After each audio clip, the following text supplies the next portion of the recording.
एक गांव में भयंकर सूखा पड़ा था। लोग पानी की एक एक बूंद के लिए तरस रहे थे। उसी गांव में थुंग थुंग नाम का एक गरीब आदमी अपनी गर्भवती पत्नी के साथ रहता था। दोनों प्यास से तड़प रहे थे। दूसरी तरफ थुंग थुंग का सगा भाई अज्जू गांव का सबसे अमीर और क्रूर जमींदार था। उसने अपने बड़े तालाब में बचा कुचा सारा पानी जमा कर रखा था और गांव वालों को सोने के भाव पानी बेचता था। वह अपने भाई और भाभी की हालत देखकर भी उनकी मदद नहीं करता था, बल्कि उनका मजाक उड़ाता था। एक तपती दोपहर थुंग थुंग एक सूखे पेड़ के नीचे बैठा था। तभी आसमान से एक सुनहरे रंग का पक्षी गिरकर उसके पास तड़पने लगा। गर्मी से उसकी जान जा रही थी। थुंग थुंग के पास बस आखिरी घूंट पानी बचा था, जो उसने अपनी पत्नी के लिए बचा कर रखा था। लेकिन जब उसने तड़पते पक्षी को देखा तो बिना सोचे उसने वह आखिरी पानी उस पक्षी की चोंच में डाल दिया। पानी पीते ही वह पक्षी एक बेहद खूबसूरत परी में बदल गया और कहा, तुम्हारा शुक्रिया भले इंसान। मैं परीलोक की परी हूँ। मैं यहाँ घूमने आई थी, लेकिन तेज गर्मी की वजह से मेरी सारी शक्ति खत्म हो गई थी।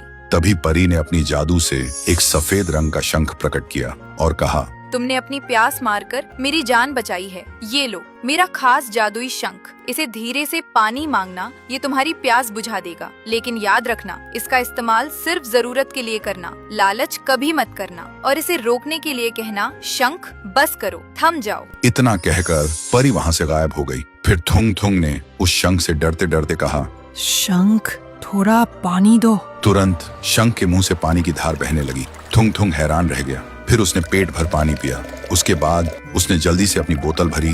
फिर उसने शंख से कहा, शंख बस करो, थम जाओ। पानी रुक गया। थुंग थुंग दौड़कर घर गया और अपनी पत्नी को पानी पिलाया।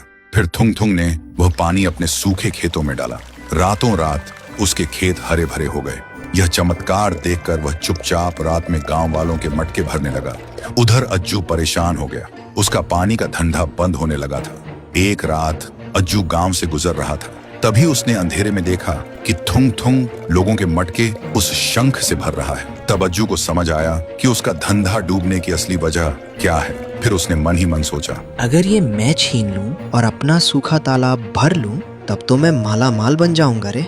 लालच में आकर अज्जू ने अपने गरीब भाई को मारा पीटा और वह जादुई शंख छीन लिया और शंख लेकर सूखे तालाब के बीच पहुंचा और जोर से चिल्लाया, अरे शंख, इतना पानी बरसा कि सब कुछ भर जाए। अज्जू के चिल्लाते ही शंख से समुंदर जैसी लहरें फूट पड़ी। तालाब मिनटों में भर गया।